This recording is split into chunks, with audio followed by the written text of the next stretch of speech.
नमस्कार और the deep dive में आपका स्वागत है। आज हमारे पास एक बड़ा ही दिलचस्प पिटारा है। प्रेम और संबंधों को सुधारने, उन्हें ठीक करने और मजबूत बनाने से जुड़े कई तरीकों का जिक्र है जो हमें मिली स्रोत सामग्री में दिया गया है। जी नमस्कार। और ये सामग्री वाकई काफी मिली जुली है। इसमें आपको पारंपरिक कहे जाने वाले टोटके भी मिलेंगे और मंत्र, स्विच वर्ड्स, यहाँ तक कि अफर्मेशंस मतलब सकारात्मक कथन और कुछ आध्यात्मिक नुस्खे भी। ऐसा लगता है कि रिश्तों को बेहतर बनाने के लिए हर संभव कोण से देखा गया है। बिल्कुल। तो आज इस सत्र का हमारा मकसद यही है कि इन अलग अलग नजरियों को समझें और आपके सामने रखें, ठीक वैसे ही जैसे ये स्रोत में दिए गए हैं। हम इनका विश्लेषण तो करेंगे, पर देखिए, किसी भी तरीके का समर्थन या खंडन करना हमारा उद्देश्य नहीं है। सही कहा, बस जानकारी को सामने लाना है। स्रोत पर अगर नजर डालें तो इसमें कई तरह की तकनीकें दिखती है। कुछ तो काफी विधि विधान वाली हैं, जिनमें सामग्री लगती है, खास प्रक्रियाएं हैं। जैसे स्विच वर्ड्स या कुछ कोड्स का भी जिक्र है। इसमें बाकायदा निर्देश है, जरूरी चीजों की सूची है, मंत्र वगैरह भी हैं। तो चलिए इन अलग अलग तरीकों की गहराई में उतरते हैं और देखते हैं कि स्रोत हमें क्या बताता है। शुरुआत करते हैं कुछ पारंपरिक प्रेम टोटकों से जो इसमें दिए गए। एक तरीका है, सुनने में बड़ा नाटकीय है, पति को वफादार रखने के लिए। अच्छा, वफादारी के लिए टोटका। इसकी विधि भी काफी विस्तृत लगती है। स्रोत के मुताबिक इसमें सेब चाहिए, पति पत्नी दोनों के बाल, मोमबत्तियां, दालचीनी का तेल, मतलब कई चीजें हैं। और प्रक्रिया वो भी थोड़ी जटिल है शायद। प्रक्रिया में जैसे मोमबत्ती पर नाम लिखना है, फिर सेब को बीच से काटना है, उसमें बाल और गुलाब की पंखुड़ियां डालनी है। अच्छा, ऐसे सेब, गुलाब, दालचीनी, ये सब तो कहीं ना कहीं प्रेम और आकर्षण से जुड़ी मानी जाती है ना। शायद यही इनका प्रतीकात्मक महत्व होगा। संभवतः। स्रोत खुद इन प्रतीकों की व्याख्या तो नहीं करता, पर आप सही कह रहे हैं। लोक परंपराओं में अक्सर इन चीजों का प्रेम से संबंध जोड़ा जाता है। एक और तरीका है वार्षिक प्रेम बंधन टोटका। इसे बॉन्डिंग जार भी कहा गया है। ये शायद थोड़ा सरल लगता है। ये उतना जटिल नहीं लगता। इसमें पेन, कागज और शहद का एक जार चाहिए। स्रोत बताता है कि कागज पर पहले दोनों के नाम लिखें, जी, फिर उन पर प्रेम जाहिर करने वाले कुछ शब्द लिखें, जैसे सोलमेट, लास्ट, लवर, हैप्पीनेस, ऐसे कुछ शब्द। फिर उसके चारों ओर एक दिल बनाना है। ओके, और फिर उस कागज का क्या करना है? उसे मोड़कर शहद से भरे जार में डाल देना है। शहद के जार में? अच्छा, और फिर? क्या उसे हमेशा रखना होता है? नहीं, स्रोत के अनुसार इसे 1 साल तक संभाल कर रखना है और फिर किसी बहते पानी में बहा देना है, और चाहे तो उसके बाद नया बना सकते हैं। यहाँ शहद का इस्तेमाल शायद रिश्ते में मिठास बनाए रखने का प्रतीक होगा। बिल्कुल बिल्कुल, शहद तो मिठास का प्रतीक है ही। एक और टोटका है संबंध ठीक करने का। ये खास तौर पर अमावस्या की रात को करने के लिए बताया गया है। इसमें पानी का इस्तेमाल है। पानी का कैसे? एक बर्तन में पानी भरकर उसे चांदनी रात में बाहर रखना होता है। अच्छा, और फिर? उस पानी का कुछ खास करना होता है। स्रोत के मुताबिक पानी रखते समय एक मंत्र भी पढ़ना है। फिर ऐसा भाव करना है, कल्पना करनी है जैसे आप अपने हाथों से चांदनी को इकट्ठा करके उस पानी में डाल रहे हो। वाह, कल्पना का पुट है इसमें। जी। और अंत में संबंध ठीक होने की कल्पना करते हुए उस पानी को पीना है। इन सभी टोटकों में एक बात तो समान लग रही है, वो है इरादा और कल्पना। आप सिर्फ विधि नहीं कर रहे, बल्कि मन में एक खास नतीजा भी सोच रहे हैं। क्या स्रोत भी इस पर जोर देता है? स्रोत में सीधे तौर पर तो ये शब्द इस्तेमाल नहीं हुए, लेकिन विधियों के वर्णन से यही आभास मिलता है कि इरादे इंटेंशन और मानसिक चित्रण विजुअलाइजेशन, इनका महत्व है। ये सिर्फ मैकेनिकल क्रियाएं नहीं है, बल्कि भावनात्मक और मानसिक रूप से जुड़कर की जाने वाली प्रक्रियाएं हैं, जैसा स्रोत इन्हें प्रस्तुत करता है। ये दिलचस्प है। अच्छा, अब टोटकों से थोड़ा आगे बढ़ते हैं और क्षमा और असहमति के मुद्दे पर आते हैं। रिश्तों में मनमुटाव तो भाई हो ही जाता है। क्या स्रोत इससे निपटने के कुछ तरीके बताता है? बिल्कुल। स्रोत में एक क्षमा अभ्यास या फॉरगिवनेस एक्सरसाइज का जिक्र है। इसमें रोजाना लिखने का एक अभ्यास शामिल है। एक वाक्य है, मैं आपका नाम तुम्हें क्षमा करती हूँ, पति पत्नी का नाम, तुम कृपया मुझे क्षमा करो और मुझे मुक्त करो।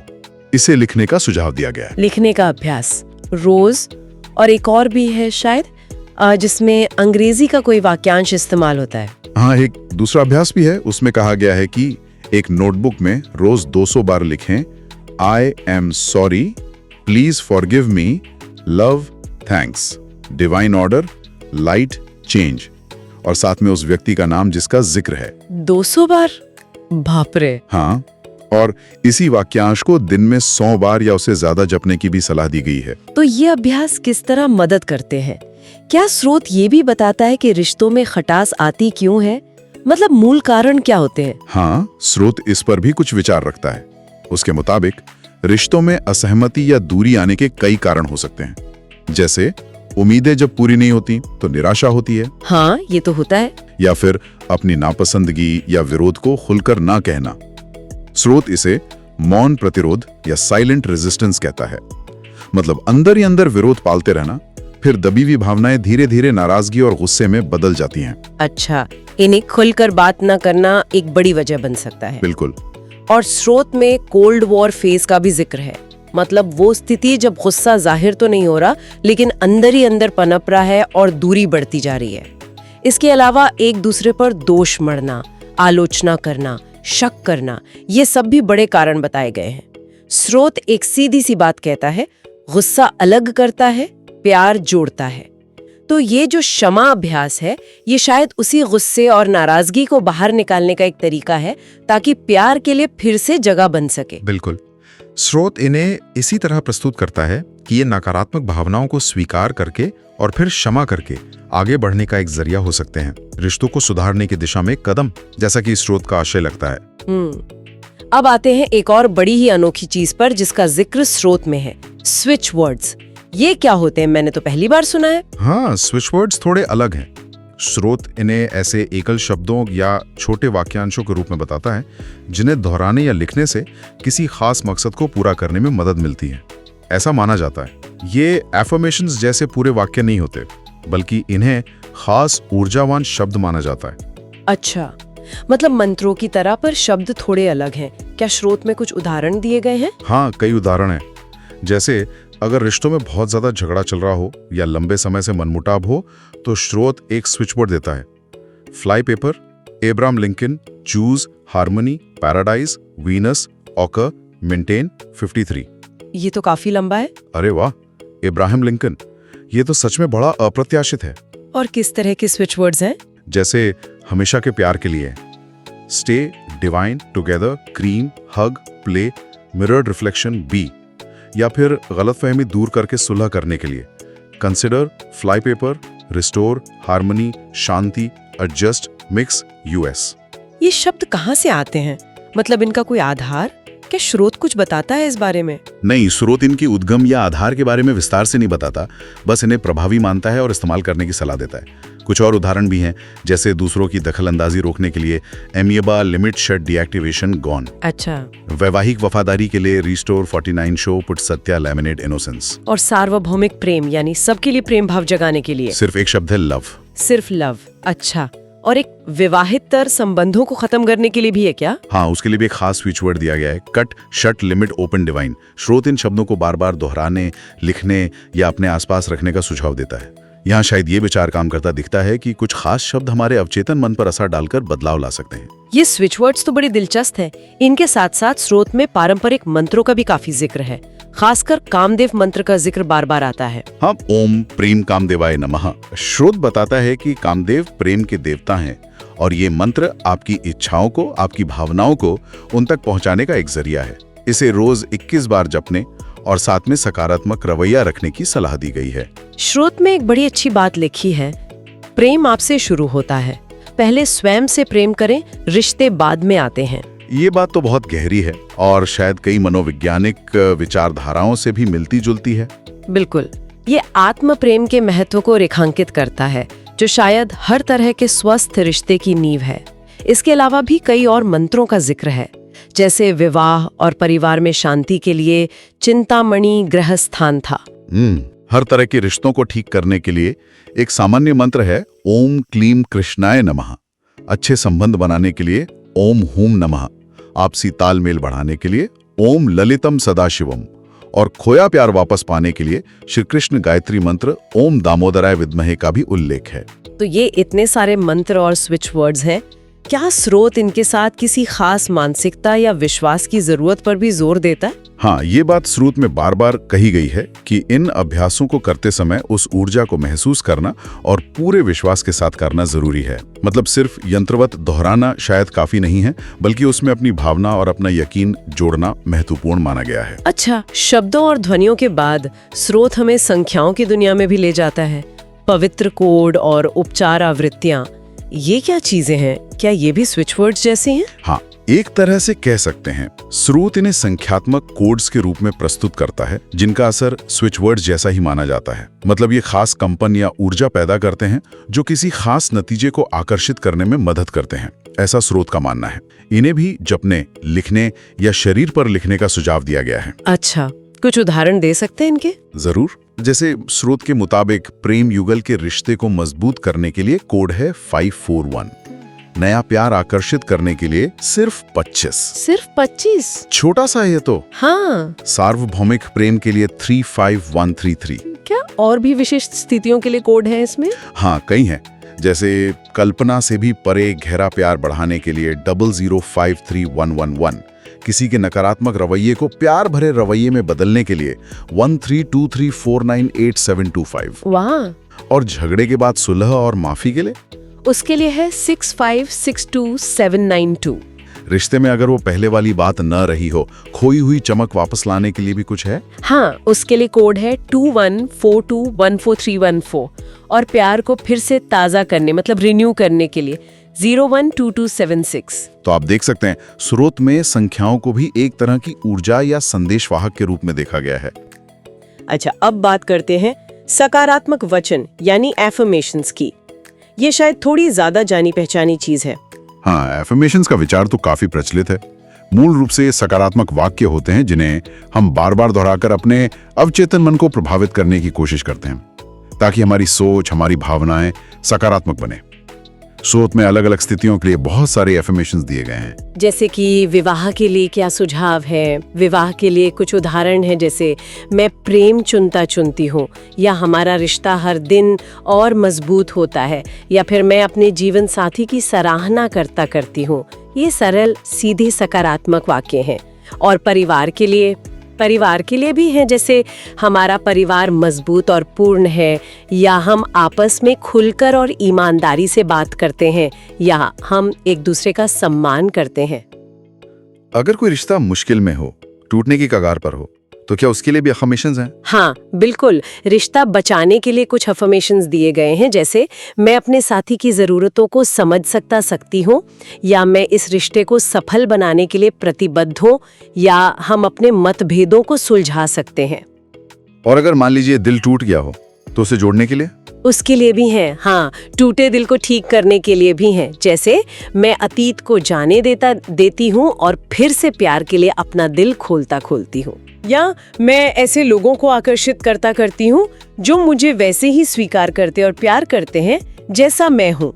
विश्वासघात या शक की स्थिति में साथी पर विश्वास दोबारा बनाने के लिए भी कुछ है। हाँ, उसके लिए भी अफर्मेशंस हैं, जैसे मेरे पास अपने साथी पर विश्वास करने का हर कारण है, या मैं अपने रिश्ते में सुरक्षित और महफूज महसूस करती हूँ। और सामान्य रूप से प्रेम के लिए, शायद आत्म प्रेम के लिए भी, मेरा दिल खुला है और प्यार पाने और देने के लिए तैयार है, या मैं प्यार के योग्य हूँ। एफर्मेशंस का सिद्धांत यही है कि लगातार सकारात्मक बातें खुद से कहने से धीरे धीरे हमारी मानसिकता बदल सकती है। और ये उसी बात से जोड़ता है जो पहले कामदेव मंत्र के साथ आई थी, प्रेम आपसे शुरू होता है। सही कहा। अब तक हमने टोटके, मंत्र, स्विच वर्ड, कोड्स और एफर्मेशंस देखे। स्रोत में कुछ और भी उपाय और आध्यात्मिक टिप्स दिए गए हैं। ये थोड़े मिले जुले से लगते हैं। हाँ, ये वाला खंड थोड़ा विविध है। इसमें रत्न हैं, देवदूत हैं, पशु आत्मा मार्गदर्शन जैसी चीजें हैं, और कुछ घरेलू नुस्खे भी शामिल हैं। चलिए कुछ दिलचस्प चीजों पर नजर डालते हैं जो स्रोत में दी गई हैं। एक जिक्र है सियार यानी जैकल आत्मा मार्गदर्शन का। अरे, ये क्या है? हाँ, ये काफी अनोखा है। स्रोत बताता है कि सियार आत्मा प्रतिबद्धता और वफादारी से जुड़ी है। तो विवाहेतर संबंधों के मामलों में स्रोत ये सुझाव देता है कि उस व्यक्ति के पास सीआर की तस्वीर रखी जाए जो ऐसे रिश्ते में शामिल हैं, ताकि उनमें प्रतिबद्धता और वफादारी का भाव जागे। सही में सीआर की तस्वीर से? ये तो वाकई असामान्य उपाय है। अच्छा, रत्नों का भी जिक्र है क्या? हाँ, 2 रत्नों का खास तौर पर उल्लेख है। पहला है पन्ना, एमरल्ड। स्रोत के अनुसार यह रिश्तों को ठीक करने और दिलों को जोड़ने में मदद करता है। इसकी तस्वीर पर दोनों लोगों के नाम लिखकर या चिपकाकर रोज 100 बार एमरल्ड नाम ए प्लस नाम बी लिखने का सुझाव है, और लिखते समय जोड़ने, यूनाइट और नया करने, रिन्यू का भाव महसूस करने पर जोर दिया गया है। अच्छा, और दूसरा रत्न कौन सा है? दूसरा है मूंगा, कोरल। इसका जिक्र भी विवाहेतर संबंधों के संदर्भ में किया गया है। स्रोत के अनुसार यह भावनात्मक बंधन और प्रतिबद्धता को मजबूत करने में मदद करता है। इसके लिए भी पन्ने जैसी ही विधि बताई गई है, तस्वीर पर नाम लिखना या जपना। रत्नों के अलावा किसी देवदूत का भी उल्लेख है? हाँ, आर्कएंजल रघुवेल का। स्रोत उन्हें संबंधों का देवदूत कहता है और सुझाव देता है कि जब रिश्तों में असंतुलन, अन्याय या अविश्वास महसूस हो तो उनकी मदद के लिए उन्हें पुकारा जा सकता है। और बाक फूल उपचार या बाक फ्लावर रेमेडीज का भी जिक्र है। ये क्या होता है? बाक फूल उपचार वो फूलों के अर्क से बनी दवाइयां होती हैं जिन्हें भावनात्मक संतुलन लाने के लिए इस्तेमाल किया जाता है। जैसा कि स्रोत बताता है, स्रोत में कुछ खास रेमेडीज का नाम लिया गया है, जैसे पति का ध्यान अपनी ओर खींचने के लिए एग्रीमोनी, बीच वगैरह। अच्छा, क्लेमेटिस, क्रैब एपल जैसी रेमेडीज का उल्लेख है। स्रोत में इनके बारे में ज्यादा विस्तार नहीं देता, बस नाम बताकर छोड़ देता है। तो ये थे कुछ विशिष्ट उपाय। स्रोत में कुछ और भी व्यवहारिक, शायद थोड़े पारंपरिक किस्म के आध्यात्मिक टिप्स भी हैं। हाँ बिल्कुल, कुछ घरेलू नुस्खे या टोटके जैसे टिप्स भी हैं। इन्हें अलग अलग समस्याओं के लिए बताया गया है। जैसे टिप 1 में कहा गया है कि नकारात्मक ऊर्जा, कर्ज और रिश्तों की समस्याओं को दूर करने के लिए एक कांच की कटोरी में सेंधा नमक, 9 काली मिर्च और नीम के पत्ते डालकर रखें। अच्छा, कहाँ रखना है इसे? इसे घर के मंदिर के पास या उत्तर पूर्व दिशा में रखने और हर महीने बदलने का सुझाव है। ये तो वातावरण शुद्धि जैसा लग रहा है। और भोजन से जुड़ा भी कुछ है? हाँ, टिप 3 भोजन का सम्मान करने पर जोर देता है। स्रोत कहता है कि अन्न देवी लक्ष्मी का रूप है और भोजन का सम्मान करने से रिश्ते और आर्थिक स्थिति दोनों सुधरते हैं। खाना बर्बाद न करने और गुस्से में थाली न फेंकने की सलाह दी गई है। ये तो बहुत अच्छी सीख है, बिल्कुल। और पीपल के पेड़ की पूजा का भी जिक्र है। हाँ, टिप 4 के अनुसार रोजाना सिर्फ रविवार छोड़कर पीपल के पेड़ की पूजा करने से शनि ग्रह के बुरे प्रभाव कम होते हैं और संबंध सुधरते हैं। एक इलायची से जुड़ा उपाय भी था शायद। हाँ, टिप 7, इसमें बताया गया है कि हर शुक्रवार 4 हरी इलायची जलाकर उसकी राख को गुलाब जल में मिलाकर नाभि पर लगाएं। स्रोत का मानना है कि इससे समृद्धि आती है और रिश्ते खुशहाल होते हैं। नाभि पर ये तो काफी अनोखे उपाय हैं। जूतों को लेकर भी कोई टिप है? हाँ है ना। टिप 9 जूतों के रखरखाव से जुड़ा है। स्रोत कहता है कि जूते चप्पल हमेशा घर में सही जगह पर रखने चाहिए और खासकर नकदी, गहने या शादी के कपड़ों वाली अलमारी से दूर।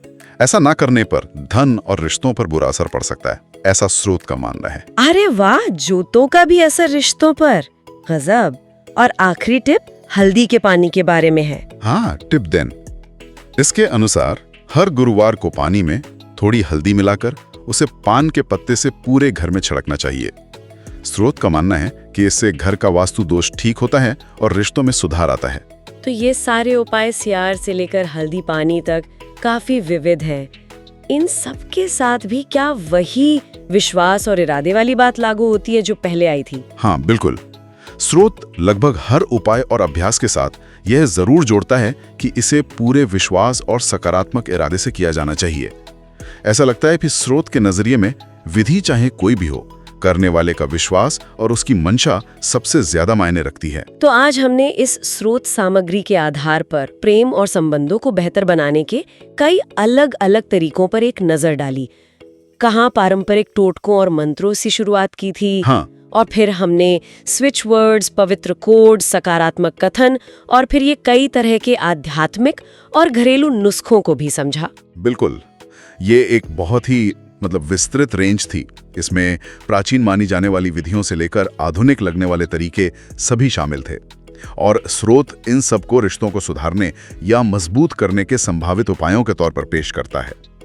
एक बात जो लगभग सभी में समान रूप से उभर कर आई वो है इरादे, विश्वास और ध्यान केंद्रित करने का महत्व। हाँ, और यही शायद हमारे श्रोताओं के लिए सोचने वाली बात हो सकती है कि ये जो इतने सारे अलग अलग तरीके हैं, चाहे वो कोई विधि विधान वाला अनुष्ठान हो, कोई मंत्र हो, कोई खास शब्द या संख्या हो, या सिर्फ सकारात्मक सोच हो, इन सब के पीछे काम करने वाला मूल सिद्धांत आखिर क्या हो सकता है? क्या ये हमारे इरादे की शक्ति है, या किसी एक चीज पर अपने ध्यान को केंद्रित करने का अभ्यास, या फिर जैसा कि स्रोत बार बार कहता है, क्या ये सिर्फ हमारे विश्वास की ताकत है जो इन विविध प्रथाओं को शायद प्रभावी बनाती है? इस पर विचार किया जा सकता है। उपयोगी भी लगी होगी। अपना समय देने के लिए धन्यवाद। अगली बार फिर मिलेंगे एक नए विषय और नई सामग्री के साथ। धन्यवाद।